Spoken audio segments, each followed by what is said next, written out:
Hello అండి, మా ఇంటి వంటశాలకు స్వాగతం.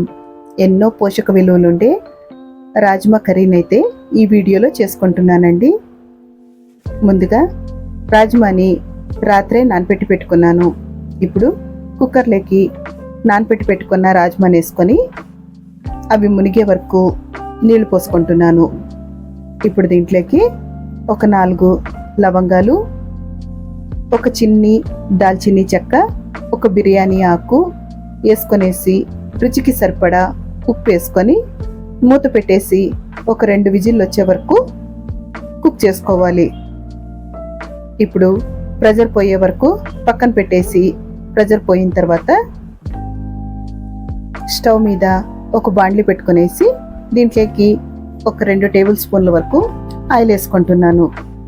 ఆయిల్ హీట్ అయిన తర్వాత 1/2 స్పూన్ జీలకర్ర, ఒక బిర్యానీ ఆకు వేసుకుంటున్నాను. ఇప్పుడు దీంట్లోకి ఒక పెద్ద సైజు ఆనియన్ని చాపర్లోకి వేసి చాప్ చేసుకొని వేసుకుంటున్నాను. పేస్ట్ అయినా చేసుకొని వేసుకోవచ్చు. ఆనియన్ బాగా కలర్ చేంజ్ అయ్యే వరకు వేయించుకున్న తర్వాత దీంట్లోకి 1 స్పూను అల్లం వెల్లిపాయ పేస్ట్ వేసుకుంటున్నాను. అల్లం వెల్లిపాయ పేస్ట్ని ఒక 2 నిమిషాలు వేయించుకున్న తర్వాత ఒక 3 మీడియం సైజ్ టమాటోల్ని మిక్సీలోకి వేసుకొని పేస్ట్ చేసుకొని వేసుకుంటున్నాను. ఈ టమాటో పేస్ట్ని వేసుకున్న తర్వాత దీన్ని బాగా ఆయిల్ పైకి వచ్చే వరకు కుక్ చేసుకుంటున్నాను.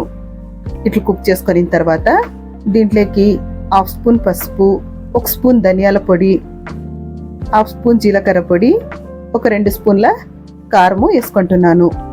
ఇది ఒకసారి కలిపేసుకున్న తర్వాత దీంట్లోకి 1 స్పూను రాజ్మా మసాలా కూడా వేసుకుంటున్నాను. ఇట్లా వేసుకున్న తర్వాత దీన్ని బాగా వేయించుకొనేసి ఒక 2 నిమిషాల తర్వాత ఉడకపెట్టి పక్కన పెట్టుకున్న రాజ్మాని నీళ్లతో సహా దీంట్లోకి వేసేసుకోవాలి.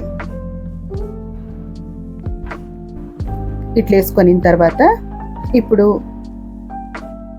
కొంతసేపు ఒక 2 నిమిషాల వరకు ఈ రాజ్మాని కుక్ చేసుకుంటున్నాను.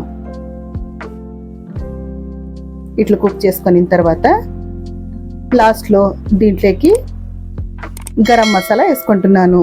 రాజ్మాని ఉడకపెట్టేటప్పుడే ఉప్పు వేసుకున్నాను కాబట్టి నాకు దీంట్లోకి ఉప్పు అవసరం పడదు. ఒకవేళ ఉప్పు అవసరం అనుకుంటే ఈ స్టేజ్లో చెక్ చేసుకొని ఉప్పు వేసుకోవచ్చు. ఇక లాస్ట్లో కొంచెం కొత్తిమీర చల్లుకొని